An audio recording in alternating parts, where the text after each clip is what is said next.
everybody, and welcome to White Oak Estate and Gardens right here in Baton Rouge. I'm standing in front of my old kitchen. This kitchen has been pumping out food at White Oak Estate for many, many, many years. And today I want to talk to you a little bit about the options on breading. A lot of times when we think about seafood, we think about breading in flour or in seasoned cornmeal or corn flour. But many times on old estates like this, you just didn't have corn that time of year. So you might have to use a different type of batter. In this particular case, I'm using black-eyed peas. There were a lot of peas on the estate, so naturally to cook them and get them nice and tender would make a perfect batter for fish out of the Mississippi River or shrimp if folks came around selling shrimp. Now here we have some magnificent Gulf shrimp. We've already peeled the tail on them and I've already scored them. And of course, this is the large shrimp out of the Gulf of Mexico, just beautiful. We also have different sizes, the 21, 25 head off.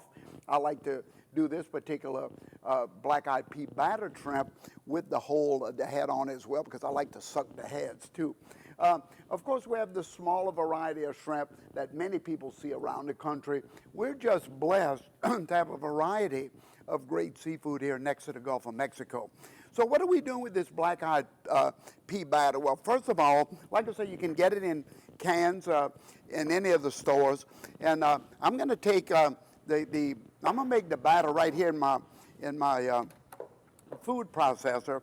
I'm going to put in the black-eyed peas. Very, very simple dish for sure. I'm going to throw in chopped onions. Of course, you can alter this recipe too. I'm always encouraging my cooks to alter things. Use your own imagination. I'm putting garlic, a little ginger.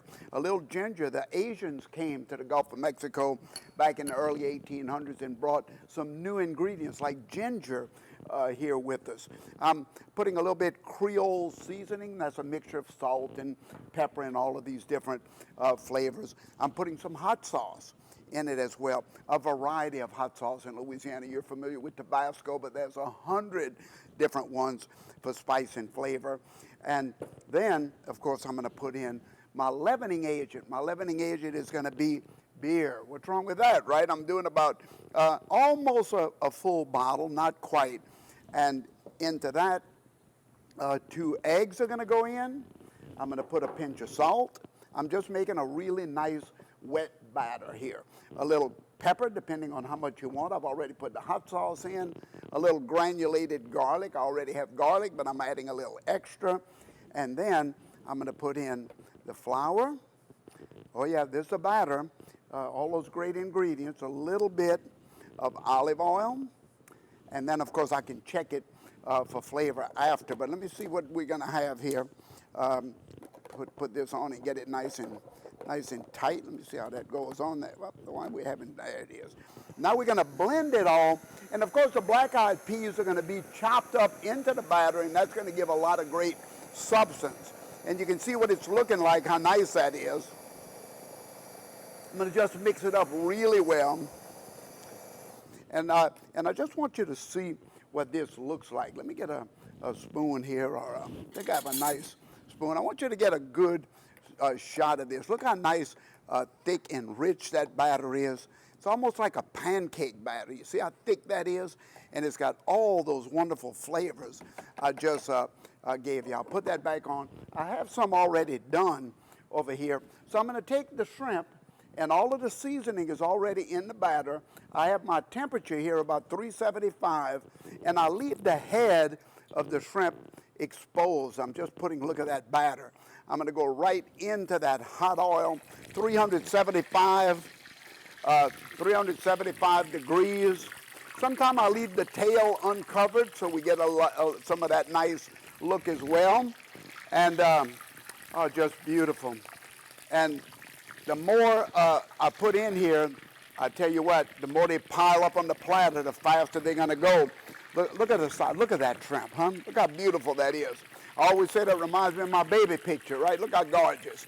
Into the pot as well. So I think you have the idea. We're going to just let these cook till they float. That's going to be the telltale. Once they float to the surface, the batter is nice and crispy, beautiful.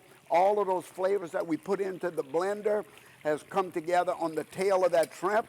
And let me see if I can pull one of them out of here for you to see what it's looking like. You see, see it's coming together really nice here. And yeah, get a good shot down in here, Ryan. Get down in that pot. You see how beautiful that is?